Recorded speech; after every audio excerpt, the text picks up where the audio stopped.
Fantastic. Okay, let's take a look at the ingredients we're going to be using today. So, star of the show, salmon. I've got some salmon there, fillet, but I've got the skin on. I quite like the skin on, to be honest, but you can take it off if you want. Mashed potato, talk about that in a moment. Onions, garlic.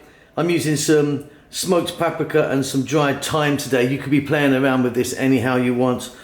Then I've got some peppers there, some bell peppers and some green peas. And here I've got some single cream or a runny cream.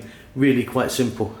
Okay, so the mashed potato. I'm not going to be showing you how to make this today. I presume you know. But anyway, potatoes peeled, boiled into some salt water until they're really nice and soft. Mash them, little bit of butter, splash of milk, black pepper, bang, that's it.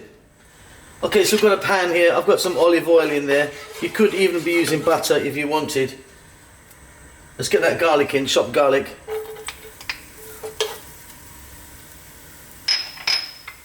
And those onions.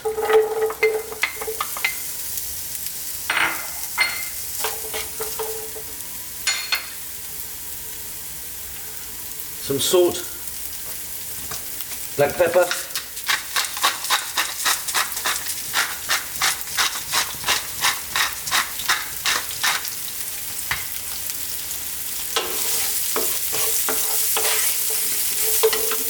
I'm now going to add the herbs in. So that's that smoked paprika and a little bit of thyme I'm using today.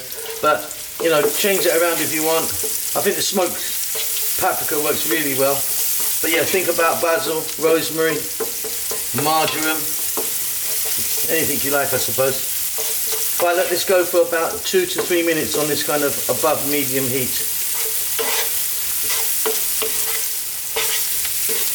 So just a couple of minutes there. Now we're going to drop in our fish, our salmon. Now you could be using a different fish if you wanted, like a cod maybe. And you could also be throwing in a few prawns or shrimps if you fancied that. I'm going to go in with those peppers, give it a nice bit of colour.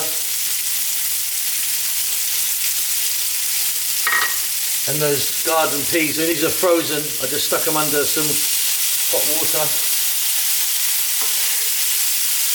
And remaining on this above medium heat. Let's go just for about 4 minutes now. And we're pretty much there. It's so easy, this one.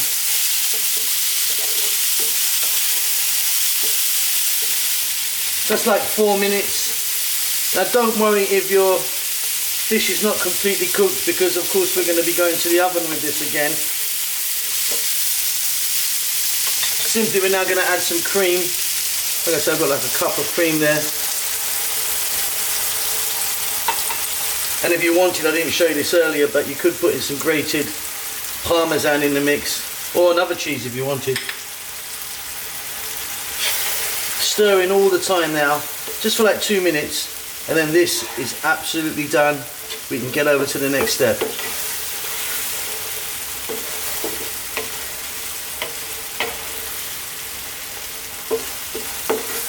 Okay, so the first thing to do is get your oven on, preheated, full blast. Just get it as hot as you can. All we're trying to do is bring this together, so no kind of particular temperature, just very hot. So you're going to need some form of oven dish, oven-proof, ceramic, glass or metal, all work. I'm using this one here. And as you can see, our beautiful mixture's in. We're simply now going to grab some potato, get it on the top there.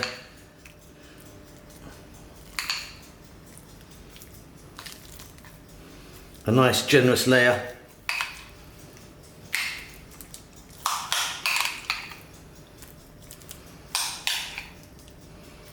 Wonderful.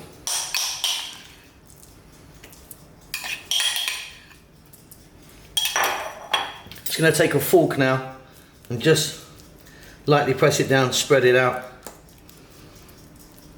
I don't want it completely flat. We like some of those little peaks there, because they kind of crisp up a little bit in the oven, you know. So keep those little pointy bits there, they're fantastic. Little bit of cheddar cheese, I'm using this kind of reddish cheddar cheese. Don't go crazy with the cheese either. We don't want a big flat layer of cheese on the top. Just a nice little bit of cheese for colour. Nice little flavour there. So that goes into a hot oven. All ovens are different. You know what we're looking for. We're just trying to crisp that up, bring it together. It's going to be in my oven for about 12 minutes, I think. Okay, here she comes out of the oven. Looks fantastic. Really simple, delicious. Hope you enjoy that. Don't forget to subscribe to our channel. We'll see you soon. Lots of love.